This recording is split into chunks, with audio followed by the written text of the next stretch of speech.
Hi friends, welcome to the channel. Today we have mock interview with Ms. Maheen Kabir.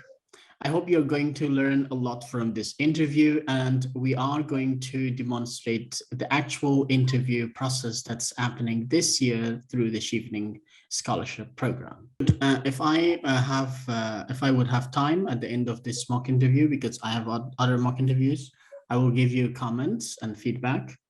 Sure. And if I don't have time, then I think I have your number. If WhatsApp or Viber is active, then I'm going to send you voice messages explaining everything about today's mock interview, correct? So for today, I'm going to change my previous approach. I will use the actual approach that is used for most of the countries this year. And you may find me not so friendly because that's how they are acting. And this is not because I don't want to be mean. I just want to show how the actual interview is, okay?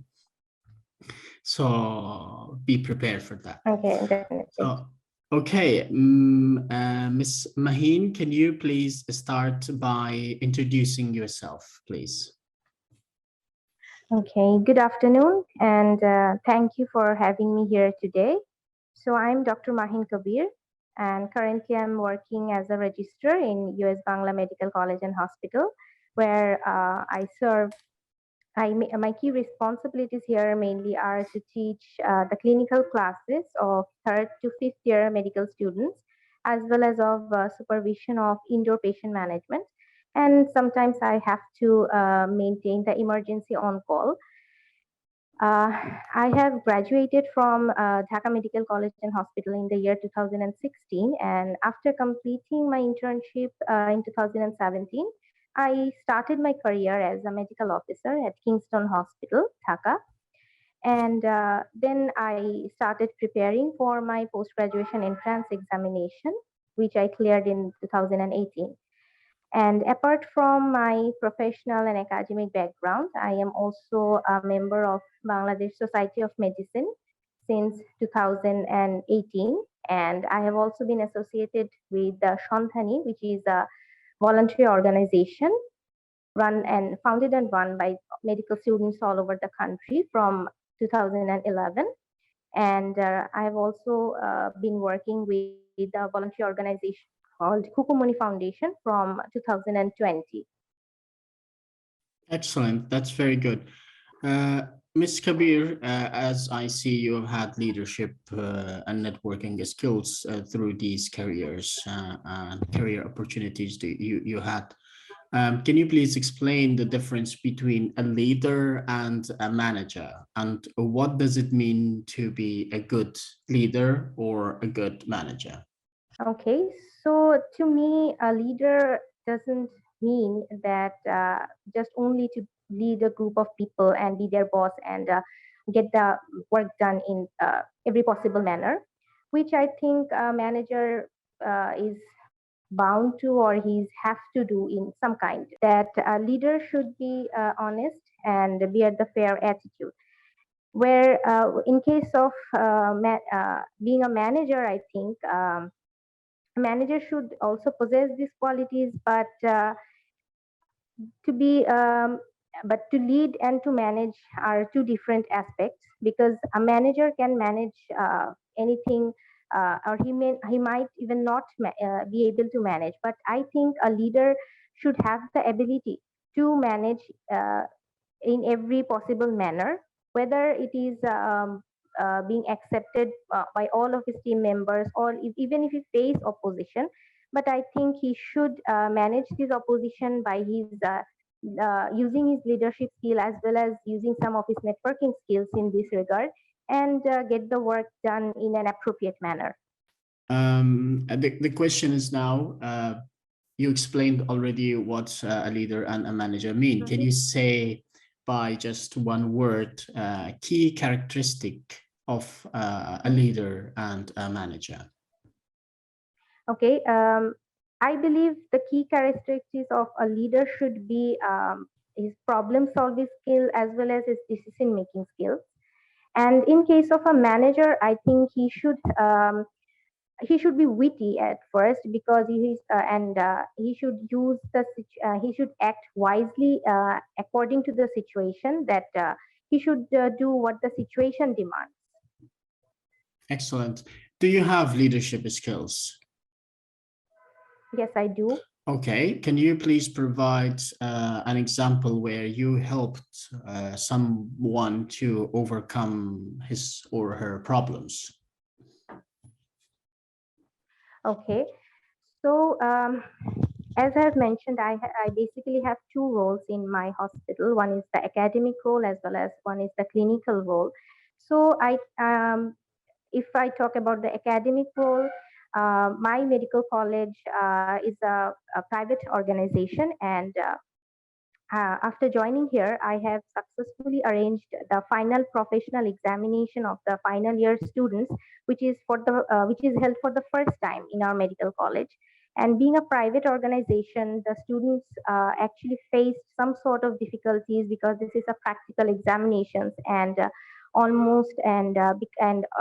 patients are always not very much willing to let them be checked up by students. And also during the examination, since the examination takes quite a long time, 3 to 4 hours, so it's quite a difficult process to arrange patients for the examination. So during our academic council meeting, I suggested some proposals to my head of the department, that how we should arrange this final professional examination. Among those proposals, I suggested that first of all, we should convince our patients that they will not have any sort of difficulty while their treatment is ongoing here in the hospital. And regardless, they will have some extra benefits, like having some free beds, free food, as well as the consultation visits will also be deducted, so that they also get, not only that we are getting benefit from them by getting involved, by involving them in our examination, but it should be a bilateral uh, process, and they should also be get benefited. And our head of the department actually praised me for these proposals, and she then conveyed the message to our principal, and she get the uh, budget uh, approved for the process. And after that, we were successful in arranging the final professional examination, which also included some external examiners from other medical colleges as well.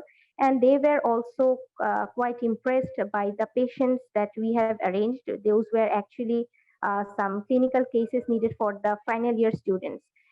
So I believe by this leadership skill, I have helped my students overcome this final professional examination, as well as since this was very first time for our medical college. And since then, we have arranged 3 more final examinations following the same processes. Excellent, very good. The next question is about networking. Can you please explain how do you maintain your networks, your relationships, and broaden your network? And why Chevening network can be a pivotal factor in networking, or Chevening itself? Okay. So I think an effective networking for my specifically for my profession, effective networking basically needs a very good communication. And and networking does not only mean to meet some random people and just to uh, contact them when you are in need of them, but networking means being in constant contact, whether it should be whether it can be in personal, or in today's world we can use the socializing apps, the Facebook or the LinkedIn or WhatsApp, but it should be a continuous and a dynamic process.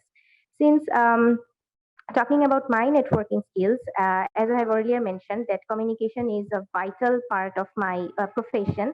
And as a physician, I think my communication skills have benefited me as well as my company, and most importantly, my patients. If I talk about myself, I have my friend studying in North Carolina University in the United States, and I got connected with him through LinkedIn.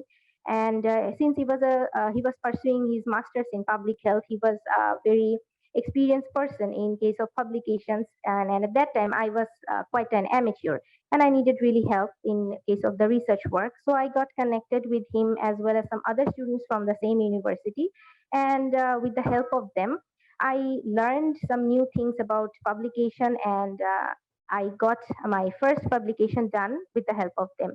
And I would like to mention that with this connection, not only I got this my first publication, but since I got connected with other students of the North Carolina University, they also helped me by providing the fund of publication from their university, which actually was not possible for me to arrange at that time. And also, I got some help from them by becoming a reviewer in the Journal of Primary and Community Healthcare. And I have reviewed about 5 articles till now. And speaking about my patients and my company, sometimes it happens that since it's a private organization, some patients are sometimes displeased and they are not in. They sometimes become not interested in continuing the treatment with us. And I have always tried to explore the reasons by communicating with the patient or the attendant that what is the reason behind it. And most of the time, most of the time the reasons are of two types. That one is the financial problem, and the other one is that he thinks that he's not being taken care of properly. So for the first one, though I'm not as a physician, I'm not authorized to take care of any financial problems there. But uh, after exploring their problem, I just referred them to the concerned person of the customer care manager who is authorized to provide some help with the company policy. And if the patient sometimes found that they are not being taken care of properly, I also try to sort out that why they are thinking like that. And after proper communication, uh, I have I could have successfully uh, I was successful in maintaining that the patient's misunderstandings are being cleared, and they are continue the treatment and get discharged when in the appropriate time.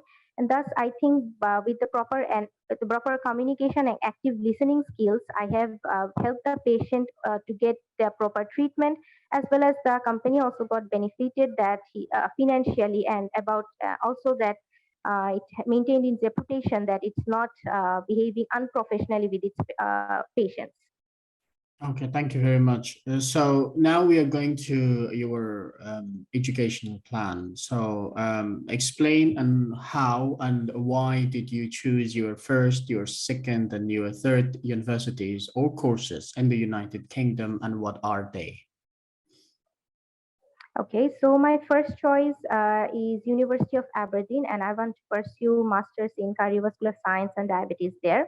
The reason of choosing this subject is that I have, from my internship, I have some personal fascination towards the endocrinology and cardiovascular health science due to some genetic predispositions in my own family. I have seen my relatives suffering from diabetes and its complication, mostly some cardiac complications. So I have always been eager to know more and more that how I can benefit my patients in this regard. And also, my second choice is Swansea University, and the subject I chose here is management of long-term and chronic condition management. So choice of this subject actually includes, it also has some optional modules and core modules. And after researching, I found out that the optional modules includes, again, the diabetes, and also some other conditions which I encounter personally and very commonly in my hospital, like persistent pain or the Parkinson's disease or end of life care. And my third choice is Queen Mary University of London, and here I want to pursue the master's in clinical endocrinology, which is again related to diabetes and its complication. And I think I have chosen these three subjects, which are quite interconnected, though most of these focus on diabetes or its complication. But the common thing in all these courses is an approach towards a multidisciplinary team care package, which I'm very much interested in, which is a very new aspect here in my home country. So I have chosen all these three subjects not only to pursue my passion towards the endocrinology or the diabetes, but I want to um, I want to be such a physician who will not only treat the diabetes or only the heart problem, but who will treat its patient, whether he needs psychological support, some social support, or any sort of other support, rather than only prescribing some medicines. Thank you very much. So, can you explain how do you look at the Chevening Scholarship and also life in the UK? What are your expectations? Okay, so since Chevening is for the Chevening is not only just a scholarship program that will fund for my completing my masters, rather it's a unique program that is I believe it's for the agents of change.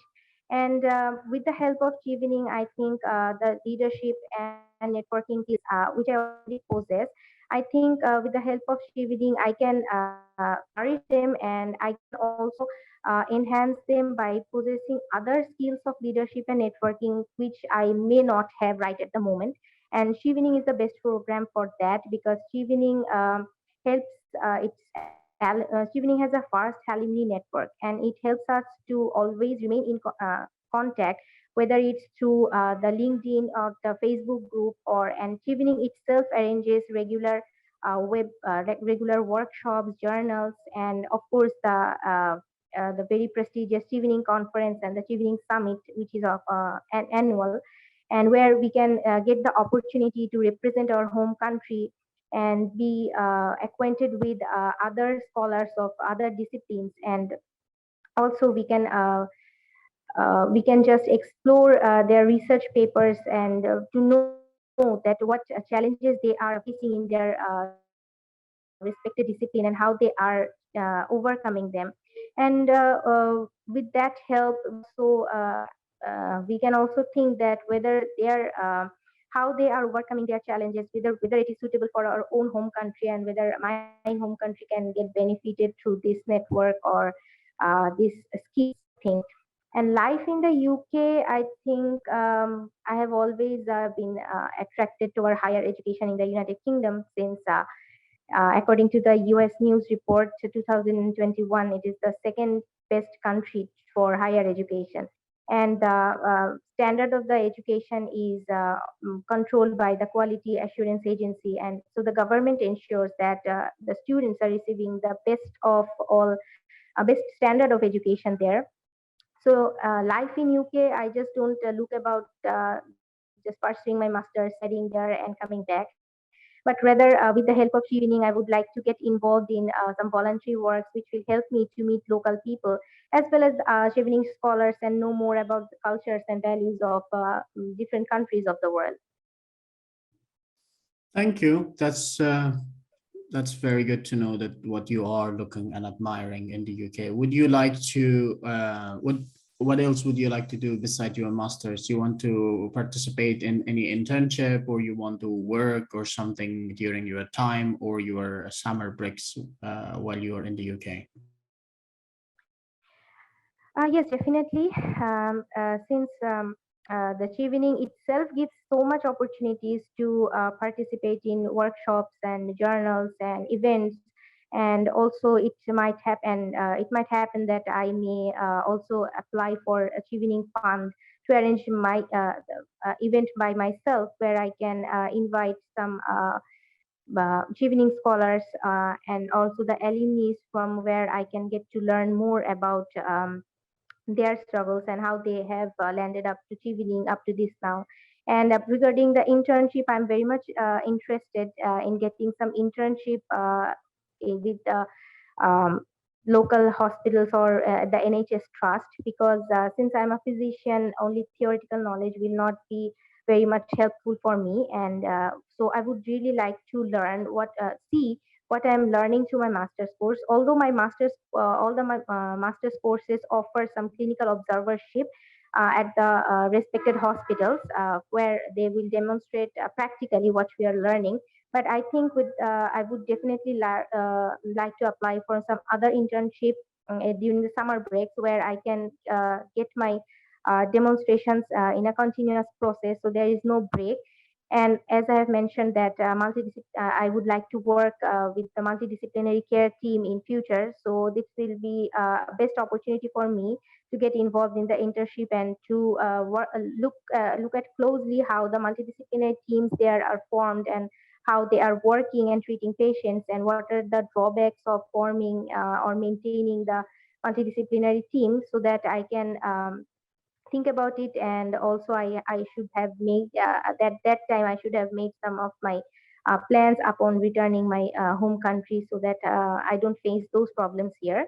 And also I would like to be associated with some organizations in the my universities, and that like university sometimes offer that we can be some local agent for our future students from my home country.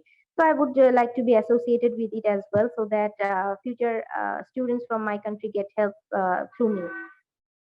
Excellent. That's very good. So this wraps up our interview. Do you have any question to ask or anything that's left to talk about?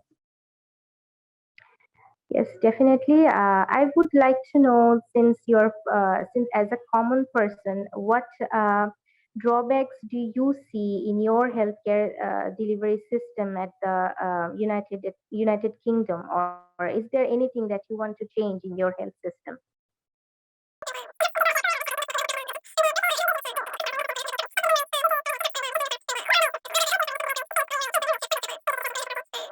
Thank you very much for today's interview. I hope it was a very good experience for you and also for our viewers. I totally used a different approach considering my other videos.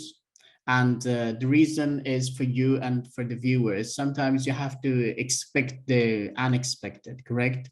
You see something that, well, it's the questions are different, the approach is different, the way how questions are asked are different. And sometimes you, for example, if you look at my previous videos and prepare, now a lot of things are unsaid. You should have some things to say compare my other videos, but I didn't ask them. And the reason is because this is how it happened recently in a couple of days ago.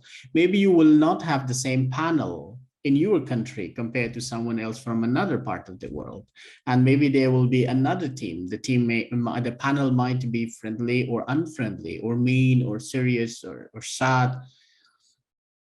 This is very important to be prepared in all different situations. And in case if something is not clear for you, you can just say, well, I have two issues to say. First, I have a question like you asked, and then say, well, I have the following things that I was expecting you to I was expecting to talk in this panel, and there was no question raised about that. So I want to explain my achievement. For example, you wrote some articles that you missed to talk about. You had a very great job opportunity, relationship, or anything.